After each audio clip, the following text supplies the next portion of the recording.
Amigos queridos, reunidos em nome de Jesus, aqui nos encontramos, buscando neste manancial de amor os nutrientes para os nossos espíritos cansados de errar.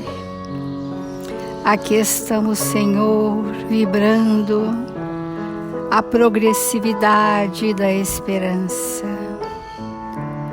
de que seremos capazes de vencer a nós mesmos, tendo como pauta de nossa existência na Terra os ensinamentos do Evangelho de Jesus.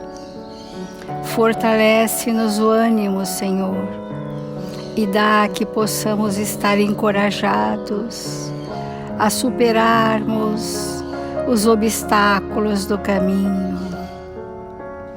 Que a fé e a esperança sejam chamas acesas em nosso íntimo, movendo os nossos sentimentos em direção a todos aqueles que cruzarem o nosso caminho.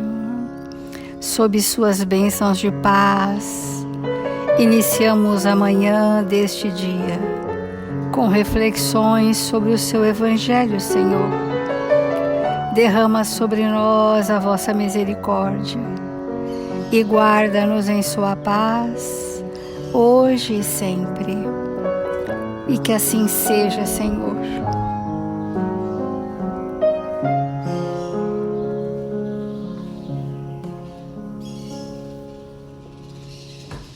Do Evangelho segundo o Espiritismo, o capítulo 10º, Bem-aventurados os que são misericordiosos. E a misericórdia é esse valor moral muito abrangente que necessariamente é composto do perdão e da indulgência. Nós estamos no item o argueiro e a trave no olho. Esse item vai falar sobre a forma como nós percebemos, como nós sentimos e como nós nos relacionamos a partir do que pensamos e sentimos sobre o outro. Esse é o tema do argueiro, que nós estamos acostumados a ver o cisco da dificuldade no outro e não vemos a enormidade das nossas imperfeições que são criadas por forças cegas. Então, por que vedes um argueiro no olho do vosso irmão? Vós que não vedes uma trave no vosso olho? Ou, como dizeis ao vosso irmão, deixai-me tirar um argueiro do vosso olho, vós que tendes uma trave no vosso? Queremos corrigir o outro das suas imperfeições mínimas, quando as nossas são superlativas. É isso que está dizendo. Deixa eu tirar o seu cisco. Mas como eu vou tirar a sua imperfeição se a minha tem uma grandeza ainda maior? Então, um dos defeitos da humanidade é ver o mal de outrem antes de ver o que está em nós. Para julgar-se a si mesmo, seria necessário poder se olhar num espelho, transportar-se de alguma sorte para fora de si e se considerar como uma outra pessoa, perguntando-se: que pensaria eu se visse alguém fazendo o que faço? Porque nós não nos percebemos, e se nos fosse dado essa distância de nós mesmos para nos percebermos, nós ficaríamos perplexos diante da agudeza da nossa personalidade. Um dos argumentos que o Evangelho nos sugere nessa questão do cisco, que é o argueiro, e a tapa nos meus olhos, os tampões da ignorância, é que nós estamos sempre, ou a maioria das vezes, nos relacionamos com a dificuldade da personalidade do outro, que não representa o ser espiritual que ele é. E todos os dias nós temos falado que muitas vezes convivemos com uma pessoa durante décadas e nunca estivemos com ela como espírito, sempre na agudeza da nossa personalidade, nos embates das nossas imperfeições. É chegada a hora, amigos, da gente se despojar disso definitivamente, tomarmos uma decisão consciente, voluntária, de extirparmos de nós essa percepção totalmente equivocada sobre o outro, os embates, as lutas, a supervalorização das dificuldades que todos temos, né? Então, nós precisamos mudar o nosso olhar. O olhar não muda se o sentimento não for a chama que gera aquele olhar, aquela percepção do outro. Então, para mudar o olhar, não são com os olhos, são com os sentimentos que eu vejo a realidade. E todas as vezes que eu não percebo com os meus melhores sentimentos, tudo que eu penso sobre o outro não é a verdade. É o meu ponto de vista, porque incomodou o meu amor próprio ferido, porque ameaçou as minhas inseguranças, mas não é o outro. Então, esse é o ponto de nós voltarmos na aplicabilidade para nós, para percebermos as nossas discórdias, desavenças, são porque nós falamos que nos percebemos como espírito, mas estamos anos-luz disso. Sabemos que nos relacionar de espírito para espírito é uma possibilidade, mas não fazemos ainda, porque falta estancar o processo do personalismo. Então, para que o nosso olhar possa ser modificado, o móvel desse olhar precisam ser os nossos nobres sentimentos. E nós trouxemos do Emmanuel uma lição que está naquele livro O Evangelho por Emmanuel, segundo Mateus. Por que vês o cisco no olho do teu irmão e não percebes a viga no teu olho? O tampão no seu? Então diz assim: a pergunta do mestre ainda agora é clara e oportuna. Muitas vezes o homem que traz o argueiro num dos olhos, que é o cisco, a dificuldade, traz igualmente consigo os pés sangrando. Esse é o viajor de longas jornadas, de muitas dores, de muitos sacrifícios. Ele ainda tem o cisco, mas ele já não tem mais a trava. Ele já não tem o grande tampão. Depois de laboriosa jornada na virtude, ele revela as mãos calejadas no trabalho e tem o coração ferido por 1000 golpes de ignorância e de inexperiência. Aí os pés sangrando, né? É o viajor da evolução e que já tirou, apesar da fortaleza das suas iniquidades, mas ainda há ciscos, ainda há vestígios de imperfeição, que ele está lutando por isso, né? Então, é imprescindível, diz Emmanuel, habituar a visão na procura do melhor. O nosso foco, a nossa sintonia é sair a chama do bem para sentir você. Esse é o grande exercício. Porque aquele que não tem realmente o bem construído, ele não conseguirá te perceber na sua grandeza espiritual. Não consegue. E às vezes ele é um trabalhador da casa espírita, faz 1000 coisas, isso, mas não tem construção. E, portanto, o seu olhar é enviesado. Então, é imprescindível habituar a visão na procura do melhor, a fim de que não sejamos ludibriados pela malícia que nos é própria. A malícia é a maledicência, né? Sempre achar que por trás daquela ação tem um mal. Há pessoas que têm essa característica, atrás de qualquer ação, interpretam o mal. Comumente, pelo veso de buscar bagatelas, perdemos o ensejo das grandes realizações. Ficamos presos no cisco do outro.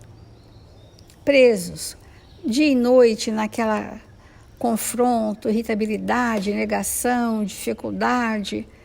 E perdemos grandes realizações e perdemos grandes companheiros, porque vão se afastando, né? Colaboradores valiosos e respeitáveis são relegados à margem por nossa irreflexão, forças cegas, sem reflexão, de forma irrefletida.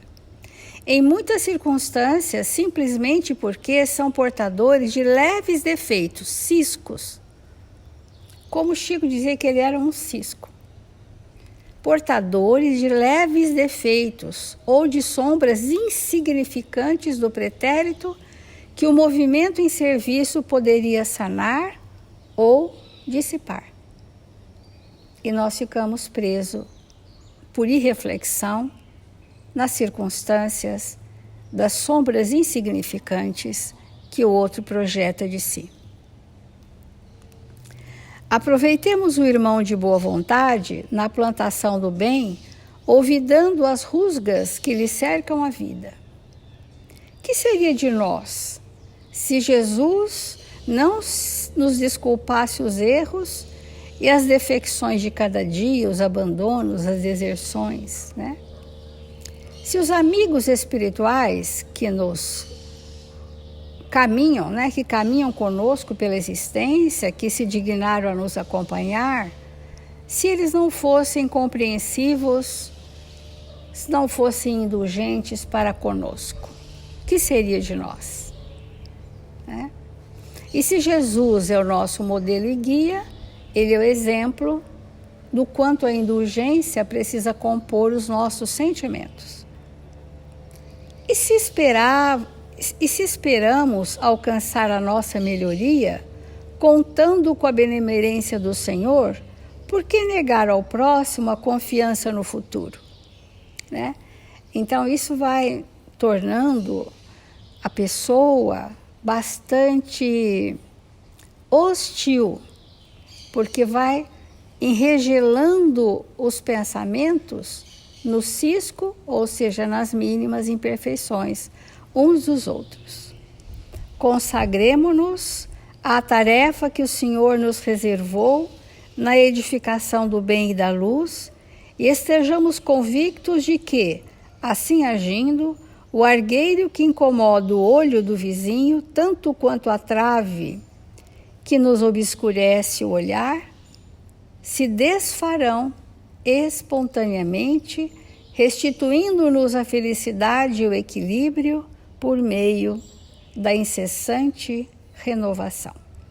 Essa lição ela é muito apropriada para esse momento do capítulo. O que eu vejo no outro? Eu vejo no outro a projeção do mal que há em mim, mas eu posso sentir o outro na projeção dos meus melhores sentimentos. Eu posso ver com as minhas imperfeições e decodificar com essas características, ou eu posso sentir com os meus melhores sentimentos. Então, a proporção da dificuldade, quando é olhado pelo sentimento da benevolência, da indulgência, do perdão das ofensas, nós apequenamos o mal do outro na dimensão real que tem aquele mal. Porque o mal é sempre menor que o bem, não é nem comparação. Isso vale para o mundo, para a vida, como vale para as pessoas mais cruéis. Ainda assim, o mal é menor do que o bem, porque aquele é um filho de Deus, a centelha divina existe nesse espírito, e ele veio para ter conosco, para ser incentivado a manifestar a centelha divina que há nele. Veio para que ele pudesse expandir valores, para que pudesse multiplicar talentos que lhe foram conferidos. Mas alguém precisa ter para com esse espírito a olhar compassivo, de chamá-lo para trocarmos conosco os nossos sentimentos, e nessa permuta de sentimentos nós nos alimentamos uns dos outros e nos felicitamos. Então, é imprescindível habituar a visão na procura do melhor, a fim de que não sejamos ludibriados pela nossa própria incúria, pela nossa própria malícia, pelos nossos maus hábitos, pelos vícios de percepção do outro, que está distante de ser a verdade. Porque quando nós percebemos só a dificuldade, nós não estamos vendo como espíritos, estamos vendo uma personalidade. E quando a gente vence a nossa personalidade, nós percebemos o outro como espírito, porque estaremos vivendo sob o influxo da nossa própria consciência. Então, vamos refletir.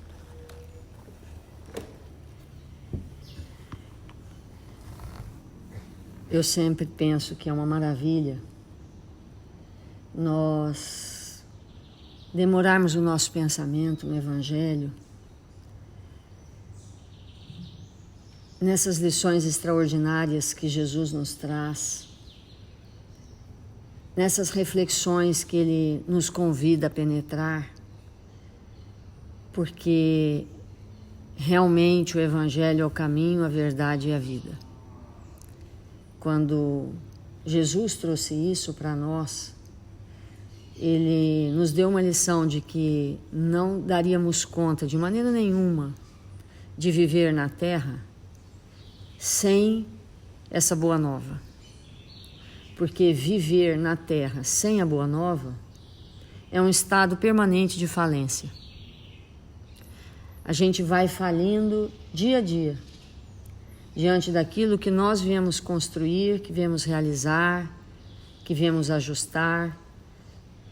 Então, deixar o nosso viver entrelaçado por essas lições nos fortalece e nos prepara para a vitória definitiva sobre nós mesmos. Quando nós vemos um espírito se debater nele mesmo, porque a gente se debate é com a gente mesmo, né? Quando a gente vê um espírito se desarmonizar, porque alguém fez alguma coisa, alguém falou alguma coisa, porque aconteceu qualquer coisa, né? Ele revela simplesmente o quanto ele não sabe nada sobre ele, o quanto ele está distante da sua essência, o quanto ele ainda não busca esse recurso extraordinário e luminoso que é o Evangelho.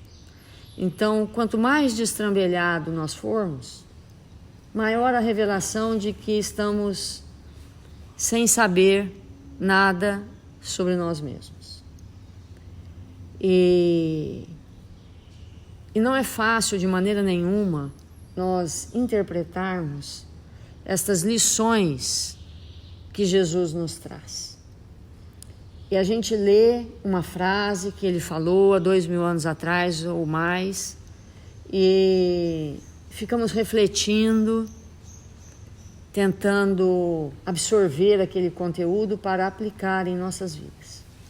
E nesse esforço é sempre agradável e importante nós ouvirmos a opinião de alguém que está muito à nossa frente. Então, para hoje, eu trouxe um texto do livro E a Vida Continua, de André Luiz, no capítulo 12. Esse capítulo é intitulado Julgamento e Amor. Nesse capítulo, o ministro que está ali conversando, que vai interagir num esclarecimento, ele fala justamente desse item do Evangelho. Então eu trouxe para a gente ler juntos e refletirmos para absorver como pensa alguém que não está encarnado, que é responsável por uma pleiade de espíritos que deseja ser evangelizado, e como esses espíritos conversam com aqueles que estão desenfaixados da matéria, né?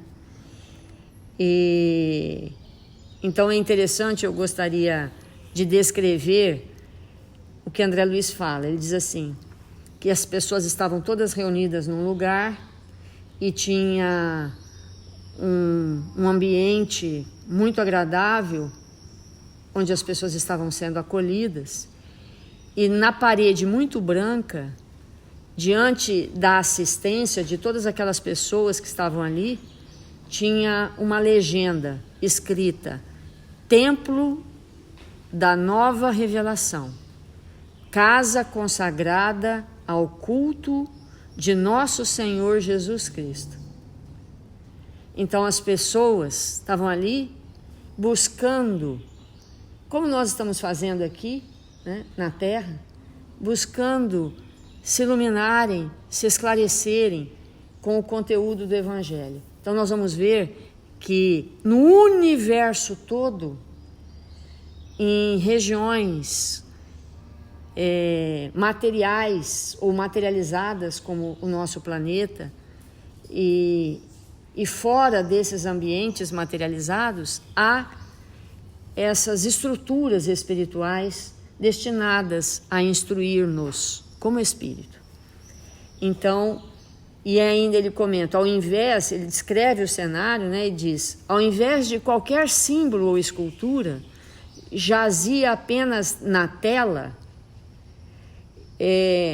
recordando o semblante presumível do Divino Mestre, cujos olhos, na excelsa pintura, pareciam falar de vida e onipresença.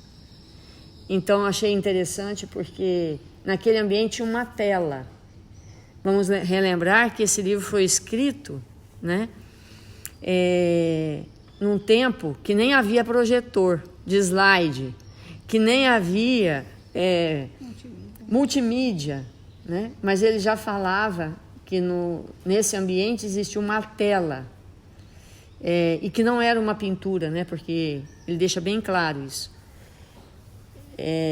Era uma tela que parecia uma pintura, mas a gente entende hoje que era projetado, né, uma imagem.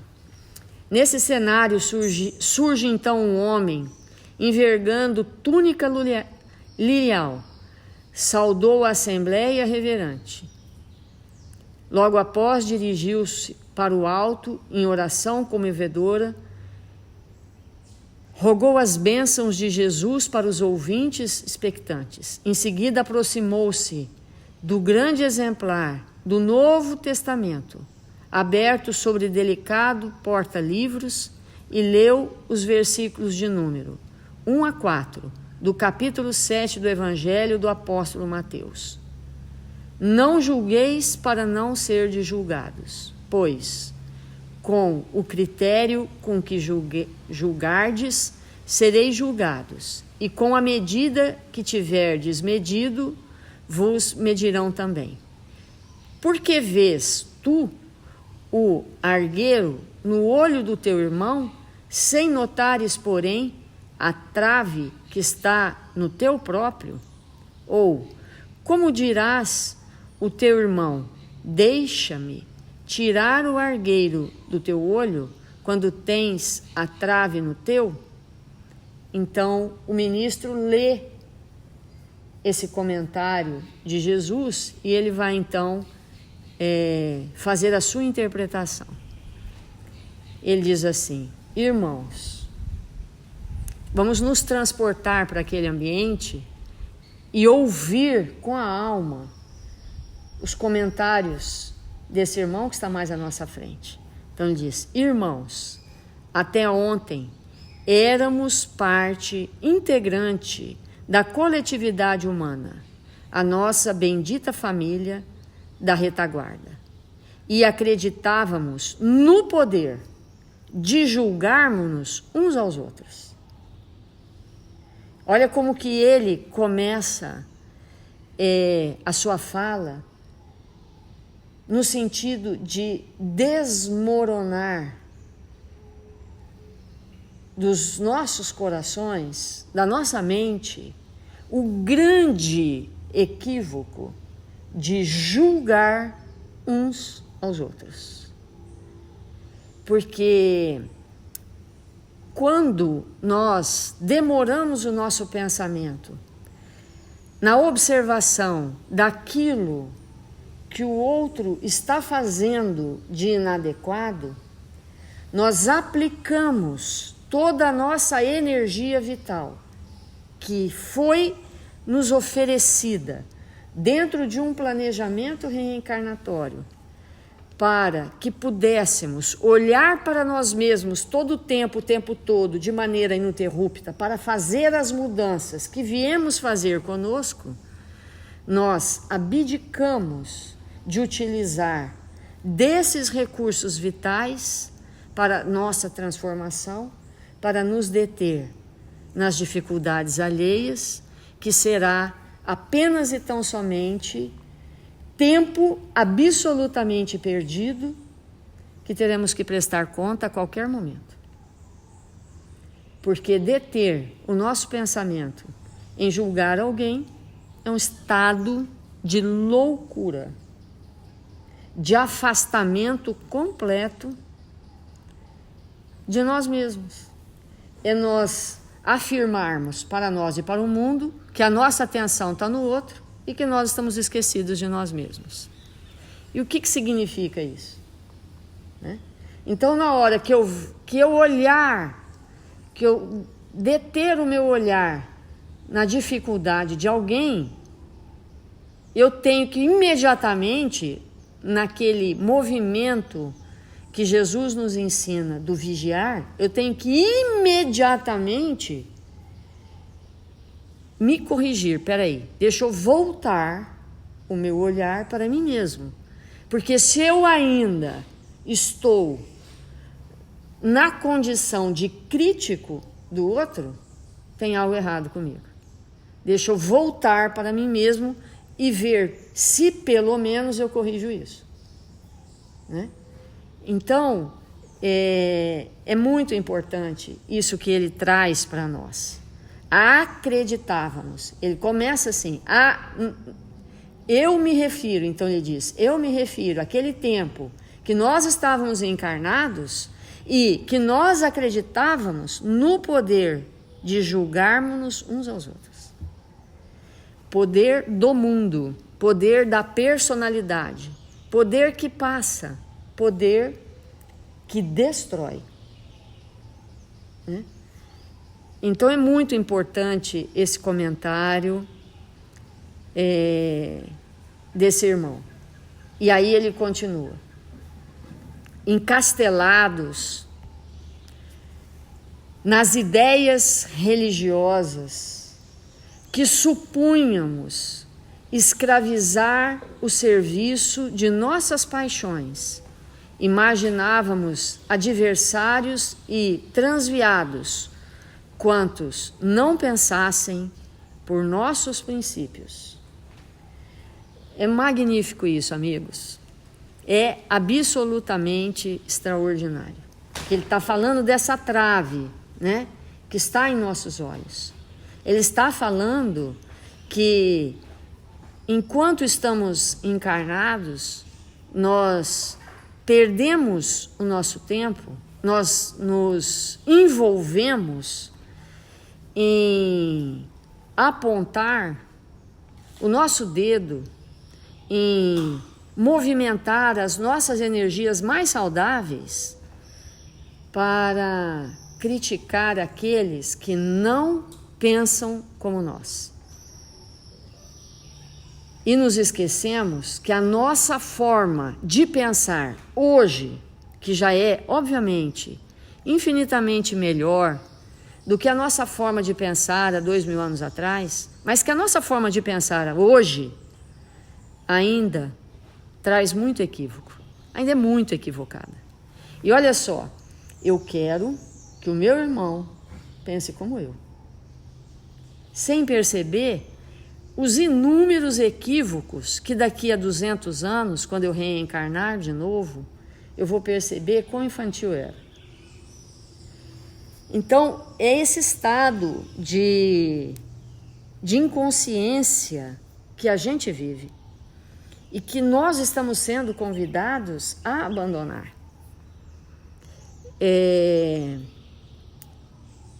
Se percebemos, porque nos é possível, e o Evangelho nos esclarece isso, se percebemos a dificuldade de alguém, é só para nos perguntar se temos elementos para auxiliar.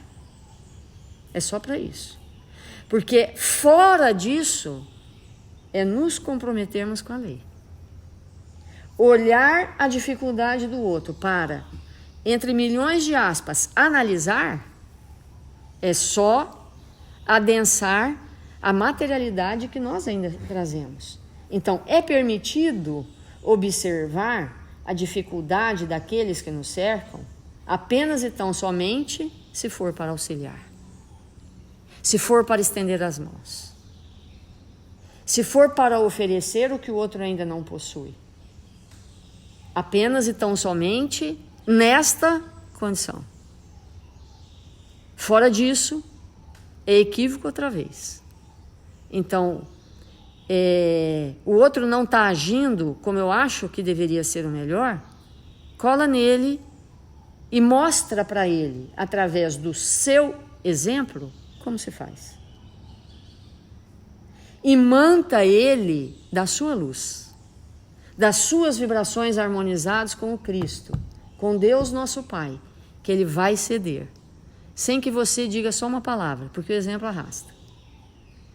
Então, é muito importante essa consideração que esse irmão traz para nós, né? E ele continua.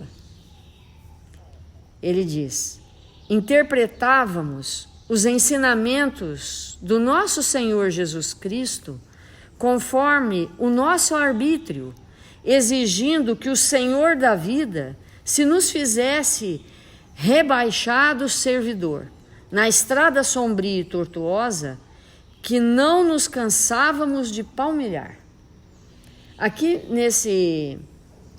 nesse ponto é muito importante que nós possamos nos lembrar que desde a vinda de Jesus, nós que nos interessamos pela religião, porque se nós estamos aqui hoje, se estamos interessados no Evangelho, é porque esse interesse não começou a semana passada. Há muito tempo nós temos realmente o desejo de aprender. Mas o fato de não termos uma disponibilidade íntima, verdadeira para as mudanças que devemos fazer mediante ao aprendizado, nós nos equivocamos muito. Então, nós entramos em contato com a verdade de Jesus e a partir dessa verdade, quantas vezes nós manipulamos? Nós vendemos o céu para alguém que estava culpado. Quantas vezes nós adulteramos as Escrituras e até hoje ainda fazemos isso? Quantas vezes nós utilizamos de um conhecimento que temos para esmagar com a nossa prepotência alguém que está numa condição evolutiva diferente da nossa. Então, ele nos alerta que muitas vezes nós entramos em contato com tudo isso para quê? Para nos munirmos de um conhecimento, para usar desse conhecimento atendendo aos nossos interesses pessoais escusos. E até onde nós fazíamos isso? Por quê? Quantas vezes nós fomos para um templo religioso para ouvir o que alguém dizia ou sobre as Escrituras, para chegar ao nosso lar e falar aos nossos o quanto eles precisavam de modificar, a partir daquilo que nós havíamos ouvido. Então é muito recente que nós estamos entendendo que esse evangelho é só para a nossa própria consciência. É aquele que ouve, é só para si. Se ele pensar em alguém quando ele ouve, ele já está de novo, outra vez, uma vez mais, usando daqueles recursos do raciocínio e da mente que deveriam ser abolidos por nós. Porque o evangelho que a gente ouve não é para corrigir ninguém, a não ser nós mesmos. Então isso é muito importante de nós compreendermos. E ele vai seguindo dizendo: entretanto, despojados hoje do corpo de matéria mais densa, que nos acalentava as ilusões. Olha a importância disso. Quando nós estamos no corpo, o corpo, por ser um abafador da memória, um abafador dos nossos conteúdos, mas não só isso, ele às vezes, em função da densidade, abafa potencialidades que não devem ser, em função do planejamento reencarnatório, expressas naquele momento. Ele diz, dentro dessa densidade da matéria, da carne, nós acalentamos um número maior de ilusões. Aprendemos, aí ele diz, quando nós chegamos no mundo espiritual, aprendemos que todos somos consciências deficitárias perante a lei. Então, com que autoridade moral nós queremos corrigir os que erram? Se somos todos deficitários perante as leis de Deus. Então isso significa que vamos ser indiferentes às dificuldades que nos cercam? Será que isso significa isso? De forma alguma. Isso significa que nós temos cada vez mais que olhar para nós mesmos, observar as nossas potencialidades e nos expressarmos com os nossos melhores conteúdos para auxiliar aqueles que nos cercam. Então amanhã nós vamos continuar esse texto para ir compreendendo, né, a importância desse tema em nossas vidas. Vamos fazer a nossa prece.